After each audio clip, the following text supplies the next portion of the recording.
I'm Faison Maxwell, and this is Roger Connor. And this is part 2 of A Mile in My Shoes. In part 1, we discussed that every change comes with a process of emotional and psychological adjustment. William Bridges calls this transition, which has 3 phases: endings, the neutral zone, and new beginnings. I should note also that the transitions framework is not always linear. Human beings are more complex than that. It is possible to experience multiple changes, multiple transitions, and more than one of the 3 phases of transition all at once. Roger, how about you tell the viewers what this next segment is all about? In this next segment, I asked one of the participants in New Transitions to think about what happened to her when she was placed in foster care in her aunt's home, and ask her, did she go through an ending, a neutral zone before she got to the new beginning? Let's see what she says. Now here's the next idea I want to share with you from Bridges. He says that we have to go through the transition even if the change is good. It's easier to see this from a change like a breakup. But he says even with good change, always something familiar is taken away. And so we have to go through the endings and the neutral zone before we can get to the new beginning. Now, thinking back and bringing this back to the world of kids who've been in care, does that ring true for you, Raisa? I moved out with my mom and I had to live with my aunt. And that was... It was supposed to be a good change, right? It was supposed to be a good change, right? Right. But what was your reaction? I mean, my reaction to the whole thing, it was like, I was really like confused about stuff. I didn't know, like, it was just hard for me to get used to it, basically. Uh-huh. You know? And what was the interaction like with your aunt? With me and my aunt, I mean, at first we barely talked, and you know, if we did, it was, you know, I had something smart to say and she lashed out at me and all that. You know, we didn't have an understanding. We didn't take the time to kind of, you know, okay. Now see, Bridges would say that's the ending. Right. Because there's the anger, there's resentment, and Bridges would say both of you are going through a change. It's a new home for you, but for her, there's a new person in her house. Right. Taking time and space and demanding time. Bridges would say you're both going through an ending, and you're going to have anger, resentment, all the things we talked about, and that those then we tend to act them out with each other. So is there, like, does a neutral zone concept, does that make sense thinking back on that change of going to a new place? So like, can you remember when it sort of started feeling comfortable at your aunt's house? I guess when we started to like really talk more, and we gotten really used to each other, and I kind of opened up to her, and she made it feel like home for me. So, you know, and that's what caused me to open up, basically, and I mean, that pretty much helped us, you know. That's the new beginning. Right. Faison, you've met many more young people than I who've been through this. Is what Raisa described when moving into a new foster home that was supposed to be good for her, is that typical, or was her reaction unique? It's very typical, actually. For foster youth, it should be understood that they are experiencing multiple changes and thus multiple transitions at one time, whether it be a change of location to a different environment, you know, a change in placement, a new home, a change in a foster parent, a new caseworker. Going to a new place may entail having to make new friends. A new way of thinking sometimes results from, you know, these different changes and subsequent transitions. So it's actually very typical, especially of foster care youth. In this next segment, we're gonna apply this to what at New Transitions, the program that was designed to deliver what young people say they want. They get their own apartment. It's a furnished apartment. They get access to a clubhouse for common experiences, and so I asked the staff, do the young people seem to go through a transition with endings and a neutral zone here, considering this is really what they want? Now, you've seen this segment. What do you think? Well, first of all, I feel that it's very important, but before I get into that, I would like to say that although a change may be perceived as good, maybe say for instance, if a case manager or a foster parent says, well, this is a good change, this is a nice new place for, this foster care youth, there shouldn't be too much resistance. That is not correct. Any change, whether it's a good change, bad change, in between change, results in a transition process. Well, let's see what the young people say about coming into new transitions and see if that bears out what you predicted, Faison. Right, and this is a very, very important segment here. And I believe that any person running a program, any case managers, any foster parents, any potential adoptive parents should pay close attention to this segment. Young people who've been in the care, when they move out, they go into transition overload. And the reason is because they are dealing with multiple changes, big changes, and they're laid on top of each other over and over again. I've asked you to talk a little bit to some of the other participants here at New Transitions to sort of make a little bit of a list of what are some of the changes young people are going through, and that's between 17, 18 years old and 21 or 22 after they've been in the care system. What are some of the changes that they've told you about? Not knowing where to go. Well, not having a place to go. Yeah. Right. How often have some of the young people here had to move? Well, I talked to one of them, and they've been moving ever since and haven't stopped moving. So they're having to change where they live. Because they're so used to not being stationary, it's like second nature to move every so often. If you've been moving all your life, then even without you knowing you're doing it, I guess subconsciously you keep moving because that's just what you're used to. So you're imposing one change after another on yourself by doing that. What are some of thinking about leaving school? What are the multiple changes there when somebody just graduates? So many. Well, actually, just the fact of not going to school anymore is a change. Not being around a big group of people every day, and not having that same plan for your day is a big change. And having to get a job and pay for this and buy that and figure out where you live and what school you're going to, it's all a big change. That's a lot. Now, what about, young people often complain about the case managers or care workers and so on that deal within the system. But what happens to those folks when you walk out of the system? They experience a change too because they're not dealing with you anymore. They have to adjust to a new person, or just not having one at all, which is still a change. Even though it's not a bad change or a positive change, just a change, still a change. So what the grantees from Andrus have found is that being moved from place to place is a change. Graduating from high school is a change. If you go to community college or college, that's a change. There's housing instability, which means you're moving from place to place, and relationship instability. So what Bridges would say is when you're going through that many changes at the same time, you're going to get into transitions overload because you're dealing with endings, neutral zone, new beginning, from multiple changes all at once. Now, does that sound familiar to you? Yeah. So like if someone was saying, what is transitions overload like? How would you describe it?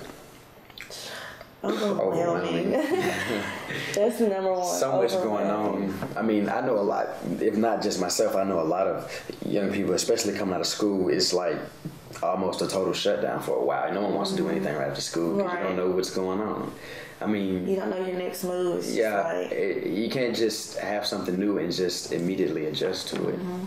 You have to, like you said, transition and go through some changes. The next idea from Bridges is that transitions, when we're in transition, especially transitions overload, he says it affects the way we feel, the way we think, and the way we act. Right. Now, just thinking of your relationship with your peers and your friends, I mean, do you see people like go off, really overreact to situations? All the time. Yeah. And so Bridges would say, here's part of what's going on. Because he says that when we experience a change and an ending, that often, especially when we're younger, we actually can't process all those emotions. So we store them. We pack them away. And then when a new change comes along, we experience resonance. And those emotions come piling out. And then we're overreacting to the situation at hand because we're re-experiencing all of those emotions. Now, does that make sense? Nail on the head. Yeah. Yeah. I mean, if you tried to say that to one of your friends, though, in the moment. No one in the moment is going to admit that, you know, at the moment, it's a big deal. It's not a big deal to, the situation may not be a big deal, but it's a big deal to that person, not because it actually is. It's not because of that exact situation, it's just because everything's happening at one time and you're feeling a certain way, but it's amplified because of that change hasn't been dealt with on numerous occasions, and now it just happens so to be overreacting in that one area because of that one change. Now, so this is, and by the way, Bridget says same with the neutral zone, is that when we get in that anxious place of the neutral zone, the desire to go back to what's familiar is overwhelming, even though the neutral zone is a wonderful opportunity for growth, and in fact, growth does occur. Yeah. We all know that growth occurs from the struggle. That's what the songs are about, right? She says at the end of the song, "I'm a new person. I'm not the same person that would just drop everything when you walk back in the door, right? I'm a new person." So, Bridget's had something else that's very relevant to the foster care and child welfare experience. Bridget says that there are two kinds of changes. One is a change that you choose. And the other is a change that's imposed on you. And as difficult as it is to deal with the change that you've chosen, when one's imposed on you, it's an even greater challenge. Now, just thinking of the last few years for you guys, to what extent are the major changes in your life be changes that you've elected, and to what extent have the adults around you basically imposed them on you? Now in life or earlier? Yeah, earlier in life, like when you're in. That's a change that's forced. Having to make new friends, that's a change that's forced. Even to go so far as to say after actually graduating out of high school is also forced. It may not seem like it, but that's forced because you can't go back to school like high school after that. I mean, you can go to a new school, but it's still not the same as high school. It's two different things. It's a forced change. So see, there's a lot of change that is imposed on us. So I asked Thomas and Raisa and the staff at New Transitions about what happens when young people come into a new residential program. From your experience, how similar is the reaction of young people who come and are placed in a foster home as separate from a residential program? You know, I would say that while there are similarities, there are also distinct differences. Coming into a foster home is sometimes more intimate, it's more personal, and personal space can be breached, along with other misunderstandings. And also, I've learned that there can be fantasies on the part of both the foster youth coming into this new home and also on the part of foster parents and potential adoptive parents, fantasies on their part as well. Wow. So if the fantasy and the dreams of this is going to be perfect or more intense, the endings, if anything, is even tougher. In this next segment of the interview I did with Raisa and Thomas, I tried to explain a little about the fact that the adults are also going to have to go through a transition. Exactly. And the biggest change often faced by the adults is that the fantasy that the young people are going to be grateful and wonderful doesn't turn out. That becomes a change for the adults. Let's watch this part of the conversation. So I did another experiment here. I asked the staff of New Transitions, and I asked them, tell me, what do young people say when they first come in, when they first arrive in this program? And this is what they wrote down. They said, the young people say, oh, this is great. I can't wait to get started. Just tell me what to do. I'll do anything, right? Now, where would you say they are in the transition process? Fantasy. Yeah. That's all. Because they're thinking, oh, this is going to be great. Assumptions. Right, basically. They made this own little world where it's just going to be perfect. Yeah, they have this whole picture of this, what it's going to be. And now, have you ever had that experience with like you going to a new place or a new relationship or something? This is all going to be perfect. Yeah. What Bridges says is that's before the transition has started. Yeah. He says it's fantasy or denial, and that we're often in that place with regard to a change, which is what makes the endings so painful. Listen to this. What they tell. I miss my friends. Everything's so far away. This isn't the program I signed up for. This is ridiculous. I don't know how many friends are. Nobody here cares about me. No, right? No, that's. So where are we then? That's the ending. Yeah. And he says those are the feelings we're going to have. Now, then a little bit later on, the anger isn't as high, but then they start hearing, I just feel lost. I'm not sure what to do with my life. Like, I just feel totally disconnected. This doesn't make any sense to me. This program seems like it's just the same as every other one I've been in. Right? So where are we then? Neutral. Yeah. That's what the neutral zone feels like. Yeah. Yeah? Okay, then a little bit later, now here's the thing that I report. Some kids don't make it through the endings or the neutral zone, and they're the ones who leave. The emotional reaction of the endings and the familiarity is so great. They don't even waste time. Yeah, they got to get out. I've talked to one of the people in the program saying that she basically went right from the ending to the new beginning. She had no neutral zone. She actually, at her ending, she knew exactly where to go. I guess she was already prepared, but I guess you don't have to follow those exactly. Or maybe her neutral was just so quick. So maybe she's just still in the neutral. She's just going back and forth for the neutral and the new beginning. See, it's never it's like a script. And there are going to be times when if something clicks with the program or a place or a relationship, sometimes we don't spend all that much time dwelling on the endings in the neutral zone, right? Sometimes it's going to come back and bite her later, right? Because it's not automatic. But yeah, sometimes you move through a lot quicker, and sometimes you get bogged down. If you get bogged down in the endings or the neutral zone, that's when people drop out, decide I can't deal with this, or they're, like you were saying earlier, they got to pick up and move. And what she could tell, she still wasn't completely past the neutral zone because she was emotional while talking about it. Now see, that's a very good clue, is when we are describing what's happening to us and we get an emotional response, You're not completely done. you know you're in the transition still. And so then, now the new beginning, this is what the young people say, let me show them how to do that. So I know how to do that. I think we should do this. I think we should get together. I think we should have a new part of the program. Now I understand. Like, that's what starts coming out at the new beginning.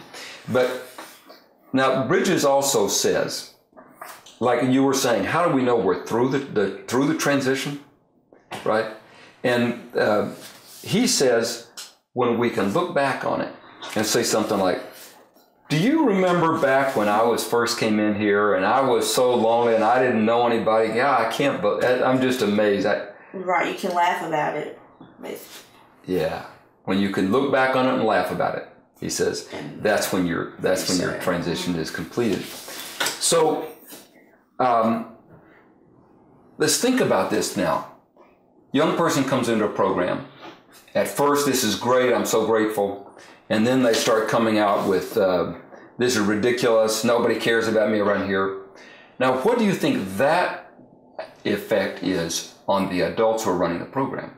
Or maybe on the other young people who've been through the transition, they're now at the new beginning, and they're comfortable in the program. How does that young person's negative reaction affect, how do they experience that? See, that's a change for the young people in the program, and it's a change for the adults. First, the young person was just cheerful and happy. Right. Now they're surly and angry. That's a change for the adults. Now, how are the adults going to react to that change? Well, if they don't know this, then they'll just go right at them. Either that or just shut them down completely. Now, have you seen this happen with adults that you've dealt with where at first they were like all open, and then maybe you did that overreaction thing in response to your endings? What happens oftentimes with the adults in that situation? They don't listen. They just Judge you and or just shut you down. Don't be there to hear it. Yeah. Now, how willing are they, once they've got you locked into the bad boy, bad girl box, how willing are they to make the change of seeing you? Not willing. No one wants to be, like, I guess, wrong in a judgment. If after you know a person's a certain way, it takes a lot to see them in any other kind of way. It's because it's what you're used to knowing. And judgment is strong, like, especially if you're a strong-minded person, saying that somebody does this all the time and now they're doing this, whether it be good, it's a change, but they're not confident in your change until a long time. Now, see, here's Bridges' explanation. He says that one of the reasons we find it hard to change an attitude, a behavior, a relationship, something we need to change, it's not the change we're afraid of, it's the transition. Because we're going to have to go through that ending, that neutral zone, to get to the new beginning. It's emotionally costly and painful. So here you've got the adult working with you who's seen you pop off, and you're trying to change, and you're inviting them to change who they see when they see you, to see the potential. Well, they've got to experience an ending because they've got to admit to themselves that I judged him. And so they've got to endure the self-doubt, self-recrimination, and the neutral zone of, well, who is this really? And live with that anxiety for the creativeness and growth to occur of them to see you as a new person. So what happens? Fearing that transition, I think that oftentimes young people find it difficult to try that new job, to try that new school, to try that new relationship. And the adults around them find it difficult to see them in a new light. And it's the fear of transition, according to Bridges, that actually holds us back from making the change.